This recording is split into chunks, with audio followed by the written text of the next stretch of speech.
A lot of people like us probably we started, we didn't really have the end in mind. But that's okay, I mean, as long as you start.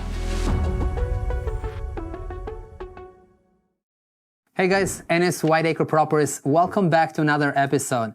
Today I brought in a couple guys that I've known for a while. They are local here to Greater Boston and are doing big things as in fix and flips, in multifamily. So guys, welcome. Thanks for having us. Yeah, great to be here. It was the first time at the office. Place looks great. I'm glad to finally make it down. What's your background? What do you do in real estate? Where are you at now with your business? Mike Weatherby. I've been in real estate for a little bit over 10 years. Initially, I got into the real estate because I bought a two-family in Woburn, Mass.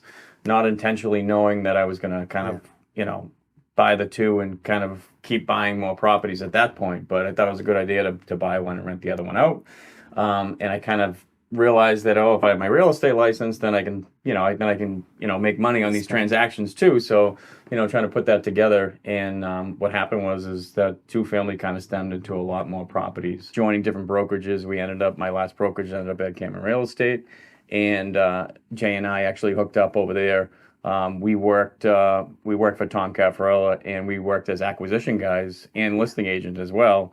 As you probably know, and learning that business, Jason and I were getting good at going out on appointments. And I guess at the end of the day, when you learn it, eventually you want to implement it on your own. So we had a few conversations about getting involved, about doing it together, and we took the leap, and things are going pretty well. So right now we're running a pretty successful business. It's starting to grow slowly, but we have a couple acquisition guys that go on appointments for marketing campaigns we have going. Jay, what's your story? I first got my license in 2001. So I was working with the family pizza business, and literally the reason why I got into real estate was I didn't want to smell like food and be able to go out after work and just hang out with friends and go out with girls. No plan. No, I think a lot of people get in real estate without the plan, and then they see the power of it, and then they just keep on going with it. Yeah. So 2001, I just got licensed in the top agency in my town. And I bumped into my first investment deal by that summer. I literally signed up January was when I got my license. My pizza delivery driver said, "Hey, I want to sell my house. You want to buy it?" And I didn't even know. I'm 21, 22. So I said, sure. It was a single family with an in-law. That was my first investment deal. Literally, everything's in escrow. We're getting ready to close September. Yeah. Wow. My closing was after September 11th, and I know I was shaken, and I could have easily withdrew. It was a friend of mine, but I pushed forward. I did the deal. Best thing I ever did, because then I got the bug. I didn't do the right thing after.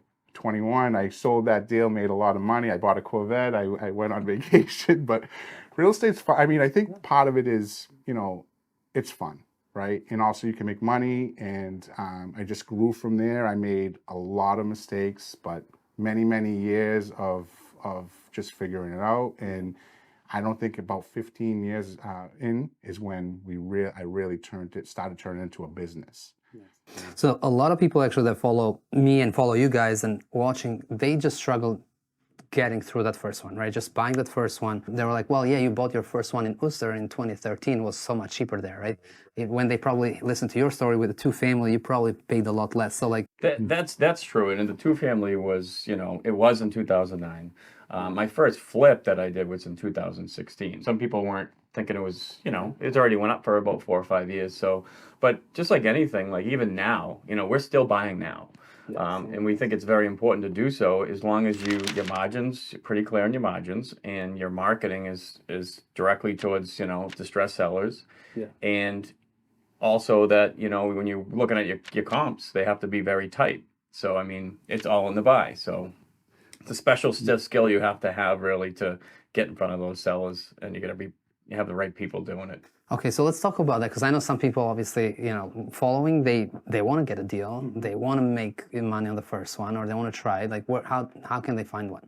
So in the beginning, right, when you're trying to find a deal and you don't have a huge marketing budget, right, you have to make a plan, right? And what I say is start with the end in mind. Right. So a lot of people like us probably we started, we didn't really have the end in mind, but that's okay. I mean, as long as you start. But if you're going to start and make a plan, start with the end in mind. And And Jay, by end in mind, meaning like if it's a flip or a rental, or like what do you mean by that? So like, is your goal to be in real estate and do this for as a career, or are you looking to do one?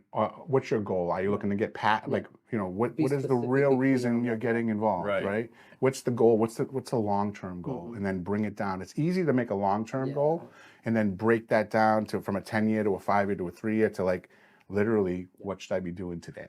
But another thing too is, you know, just because you don't have you're saying you don't have the resources, you don't have the money. You know, I mean, you could find a really good wholesaler in your market that, you know, that you develop a good relationship with, and that's how you get your first deal. That's how you get your, you know, $50,000 that you make on that specific one, or you don't make much and learn a lot because, you know, that's the case. You learn on every flip you do. In relationships, I mean, even today, you know, some of my old school partners, they get deals brought to them by real estate agents. So just knowing how to build those relationships. And then there's a gentleman in our office that just drives for dollars and he puts in the work. And I have a saying in this business, it's simple but not easy, all right? I've heard that before from you. Right? And I compare that to like diet and exercise. Hey, most people know what I need to do if I really want to get in shape, but it's work. So it's like knocking a lot of doors. It's taking a rejection. It's mailing. It's sending out small mailers and being specific, working deep as opposed to wide in the beginning. And once you get your first few deals, then being smart about reinvesting into marketing if you want to grow. Let's talk about what you guys currently do as far as like lead gen. Where are the leads coming from? There was a company called REI Vault.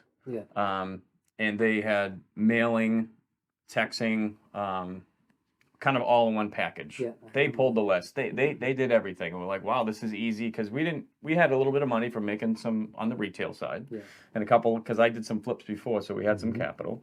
But it's an all-in-one package. But what we didn't really like at the end, I mean, it worked out great in the beginning. We did get some good deals. We made some good money, but then it kind of dried up a little bit. And we looked at the numbers a little bit, and we kind of realized that we were not really, you know, focused on the list that we were pulling, and we didn't have control over the callers. So we didn't even get the list. So they wouldn't give it to us. They rotated it all the time, and it just we decided we joined a mastermind at Kent Clothier, and what that mastermind provided was to pretty much take control over your business. So taking each piece of REI Vault in-house, right? And then we control the list. We control our call center. We control our ISAs now, right? We control that stuff. And also it's more affordable and having the control. So direct mail is always, I think, going to be a great lead source. That was the one we started with, all in one. And the reason why we started all in one too, if you remember, when we first started, we had to be really in our business. Mike still had a full time. I'm still an agent and I still run a team, and that was more of my full time. But I remember, and we worked under Tom as acquisition agents, and we were like, basically, we know we can do this. And I had a conversation with Tom, and he says, you know you can do this. Why don't you do it? When I sent my first letter, I didn't even know I could close one. And we've been in the same circles, right? So people that don't know that we are part of the same brokerage. I've seen you guys from, you know, as a third party, let's say, and seen you as an investor agent, right, for a while, right? Both of you, I knew you guys did some deals on the side, but then recently, probably the last couple of years, I've seen the growth. And now I think of you as just like an investor and not an agent anymore, right? So that hustle to business, I guess, happened during, or at least when you guys signed up for the mastermind, right? Yeah. I know you were crushing it as an agent. You both do really well there. You connect well with people. You can do listings, no problem. I know you can do investing, but you weren't as focused, right? You didn't have all this figured out back then and streamlined. So what happened? Like, so, I mean, you take listings too, right? Absolutely. Yeah. And the reason why in this market, and it's not everywhere in the country, but here, a listing can be a good income. Absolutely. And it just helps now obviously our goal with our marketing is to buy the deal. Right? That's our first goal, and it's just really the funnel. Like, what's the highest and best use, and the exit strat, and all that stuff. Absolutely. So obviously, we want to buy the deal, but hey, if we can't buy it, you know, and you go on appointments, sellers might want more than what we can pay. We have to have another option. How can we monetize the lead? And everyone's a person, and we talk about leads, but really, what we're thinking about here, and when you bring it down, is every situation is unique. and you got to treat it that way, and then that comes into the sales process.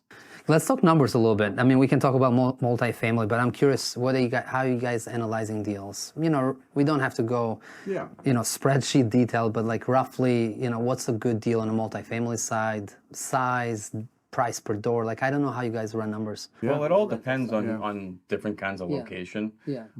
Obviously, the interest rates have affected that greatly. What we've been trying to do a little bit, if we come across a deal that the rents are actually kind of on the lower side, but there's room for improvement through renovations, we've been trying to do an interest-only loan for now. So that way, as we bring the rents up, you know, we're not really, you know, we're making money, but eventually, you know, we'll kind of end up on top once we get the rents up. So this recent deal that we have in Methuen, it's a 10-unit. The rents are low. There's a couple of vacancies, but we were able to do the interest only and roll in a small little construction loan to take care of that. So, And then you'll do a refinance and once then you stabilize it? yeah, and then knock on wood, you know, the 6% interest only that we have, we're hoping to refinance. Hopefully they get back to the 5. But if they don't, I always plan for the worst. Yeah. So if they stay at 6.5, then the numbers still work. And I realized for that number to work, you got to be good at the ARV, right? Like, either you are a good agent that understands the area, or you got to have an agent on the team that can tell you. Because that's, if you are off by $50,000 on that number, So that goes your profit. It's a great point. And at the beginning, when we're doing and we're hustling, we're running our own numbers. But now we have some help. There's a gentleman on our team, David Coleman, and he can sit there, and we trained him, and he's really, really good at the numbers. So we can, and you know, you have to do the numbers before every appointment. And as you know, not every appointment leads to anything, but you have to be prepared. So we have numbers, a guideline for every single appointment we go on. If we want to leave the viewers with one actionable step, right? These are guys and gals like us that want to do deals. One actionable step they can do. In my opinion, and it is like getting in rooms like this with guys like you, and like a meetup. So we're doing one today. When you get around like-minded people with similar goals, right? You can pick up things just by naturally picking it up, right? You're in the same room, same goals, similar things, and eventually it's going to rub off on you. But it doesn't happen until your goals are on the other side of your fears, and everyone has the fear. We still have fear, right? I'm sure you push yourself, you still have the fear. So getting in those rooms can help you push beyond your fears. Surround yourself with people that, And I think that would be the best advice in the beginning, is just get around people that are doing what you want to do. If you have someone that's been there, done that, and they're, you know, they want to offer the information. They want to guide you in your first deal, like kind of a little bit of a mentor. They're out there, and I would love to, you know, walk someone through their first deal and realize, you know, make them realize that they can do it. So I think having a mentor doesn't have to be one that you pay these big bucks, just from these networking events. Someone that's, you know, that maybe you partner up with them. You know, so I think that's also an option. A lot of people don't know what to do when they get a deal. Guys, come to the meetup events, right? I mean, you heard from Jay and Mike. I promise I didn't pay them to say that, but I found value in meetups. That's why I started one. I know you guys are doing events too at your projects. So I think it's a great thing to share what we know. Can't do this alone, right? It's great when you give back. Absolutely. Guys, we'll wrap it up here. Thanks for following. Thanks for watching. Like, share, subscribe, comment below. If you guys want to know what type of list works for these guys, I'll probably ask them, whatever. Just comment below, and see you next time. Thank you. Thanks for having us. Thank you.